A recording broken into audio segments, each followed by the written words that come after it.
Welcome to 13 on Thursday and to the Worldwide Discretionary Effort Leadership Initiative. I'm Carla Brando, the CEO of Workplace Power Institute.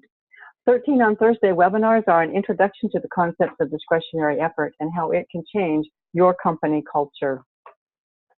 The concepts come from the 21st Century Leadership book, How to Earn the Gift of Discretionary Effort. I wrote this with my friend Douglas Ross. Now let's just review and understand what discretionary effort is, because last week we defined it this way. Discretionary effort is the difference between what an employee does to get a paycheck and what the employee is capable of contributing. Sometimes there is a gap there. You cannot legislate or demand discretionary effort, and why is that? Because discretionary effort is a conscious free will choice the employee makes on a daily basis. And what we want to do as discretionary effort leaders is to create an environment where they are giving discretionary effort on a regular basis. Now today we're going to discuss paychecks, comfort zones, and capability. In 13 minutes, we'll discuss what the difference is between working to get a paycheck and working to contribute. We'll explore leaving the comfort zone and working up to individual capability. Now, the big question for today is, do you have employees who merely work for a paycheck? I'm sure that you have. And of course, as humans, if we are all honest, most of us have had jobs where we just worked for the payday. Now, Marcus Buckingham, founder of the Strength Revolution, recently revealed a staggering statistic. He said 8 out of 10 people are coming to work just to get a paycheck. They think of work as a transaction. I'll give you my time and you give me money so I can purchase what I want. Work is only a means to an end. Some of these employees just working for the paycheck may be satisfied. Doesn't this seem odd that you'd be satisfied just working for a paycheck? Maybe not. But here's what they think. They think, I like my friends here. I love going out after work with them. The hours are not strenuous, and my boss doesn't mind if I'm late from lunch a couple of times a week. In fact, she lets me leave early on Friday. Wahoo! The work is easy. I could almost do it blindfolded. Yay! I'm satisfied. I'll stay here. But satisfaction is not the engagement you want.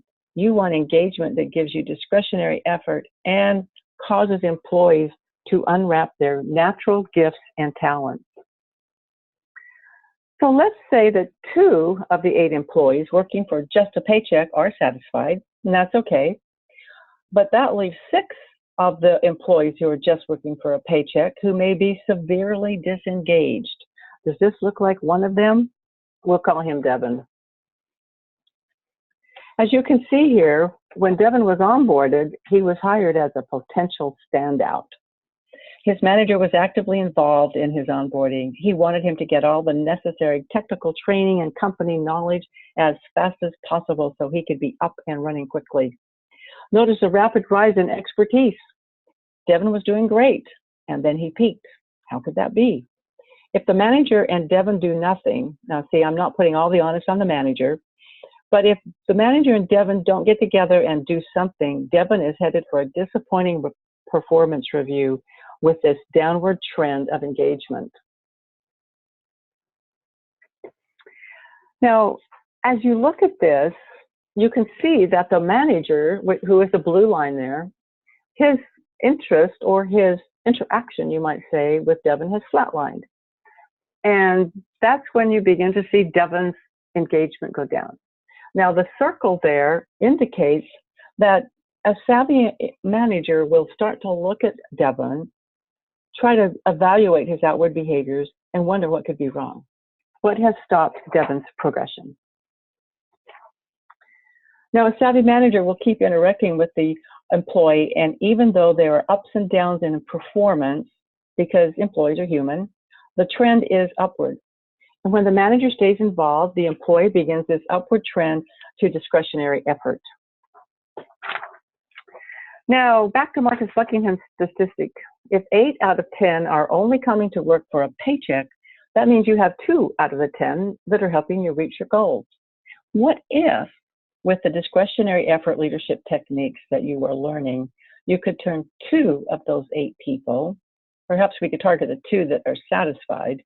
What if you could turn them into real contributors? That would make 4 people helping you be a success. And 4 is much better than 2. You would have 4 people giving you not just their time, but their talent as well. In addition to talent, they would have more resiliency, creativity, and focus. What would these qualities do for your bottom line?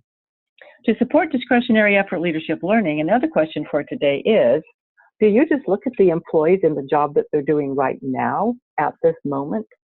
Or do you look at them as having potential, as being able to do more than just the job?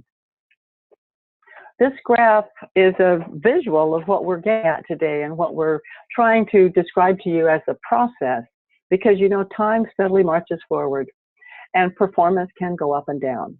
You'll notice that at the bottom of this graphic is the comfort zone, where people are just doing enough work not to get fired and to get a paycheck. You can see that there can be a minimum trajectory of minimum effort, but it doesn't get very high. Now, let's just review a couple of concepts about the comfort zone. If I were in this picture, my comfort zone would be in the valley by that river. This person left the river, though, and left the comfort zone and climbed upward. He is now pausing to enjoy how far he's come, but he can see how far he has to go if he's going to reach that distant peak. Comfort zones are good when they are stress reducers, such as my big overstuffed chair at home. There are times when I just need to go sit in it, let it envelop me, and make me feel safe. This preserves my self-esteem while quieting my fears and doubt. Now, this has application to the comfort zone at work. If you're staying by the river at work, you're in a comfort zone. You're satisfied. Your manager may let you stay there because comfort zones at work are good when they involve routine work or productive habits where they're areas of high efficiency. And you've worked there long enough that, as we said, it's routine to you and you're able to do it quickly and efficiently. However, in my personal life, if I want to achieve, I have to get out of my big blue stuffed chair and leave my comfort zone. Because comfort zones are bad when they make you obsolete and when they make you stale, when they keep you from growing. Growth requires taking on assignments that stretch your abilities. This is the wonder of savvy leaders. They make assignments that are just out of an employee's comfort zone of getting a paycheck. So back to our graph. If we get people to leave the comfort zone, then we're truly engaging them and helping them have this trajectory of capability and of making amazing contributions to our organization. I'd like to end today's 13 on Thursday with an experience I had many years ago when I was consulting at Fort Benning in Columbus, Georgia. I had lunch with Stuart Smith, the head of the Army Research Institute. He said, "Carla, you should see what happens to these young people when I bring them into my office, describe a project, and ask them if they would like to tackle it. I say to them that if it flies, you'll get the credit. If it bombs, I'll take the rap." What a winning formula. Can you see how Stuart Smith unleashes discretionary effort and enables a person to find their true capability to contribute? He was an amazing man. Now, it's my wish for you that you can find a way to offer employees assignments and projects that will test their limits of capability. This will keep them energized, excited, and innovating. They will want to come to work because they are learning.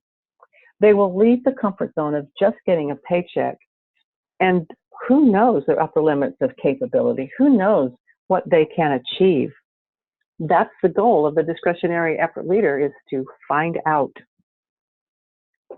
Now, to help you in this journey, we have made an app for you that's quite amazing, because you can go to this app, go to earnthegift.com, enter the number of employees showing some level of disengagement, the perceived level of disengagement, and the average salary. Then this app will calculate the amount of your wasted payroll. It's very revealing. So go to earnthegift.com and learn the truth for yourself. In a live presentation when I was doing this, I had one manager say that losing $1.5 million and another said, I'm losing $2 million. So go find out for yourself what your payroll is losing because of disengagement. So you might be asking, how can I become a discretionary effort leader? Well, go back and look for those individuals that are giving discretionary effort. See the one that's helping someone else. Someone that might be going the extra mile to answer a customer's question. And look for those that are disengaged. The ones that are maybe starting the rumor mill, or the ones that are coming in late routinely. Let me get that word out right. So, and then evaluate what you can do to turn them around. Now, another thing you can do is purchase a gift on Amazon for your leadership team and have them study it. And if you purchase 20 books from me, I will give you a complimentary webinar.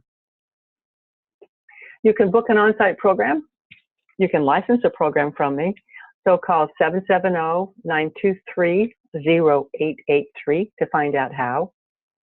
You can also attend the October Earn the Gift 2-day certificate program in Atlanta. Just go to earnthegift.com to learn more. You can invite me for a speech or a workshop at a retreat. And I must say that by following the principles that we're talking about today and the strategies in this book, you will become a discretionary effort leader who earns the gift of discretionary effort on a regular basis. You will become the leader that people choose to follow, not have to follow. So thank you for attending today. I will alert you to the next 13 on Thursday, and I hope to see you there. Thank you very much.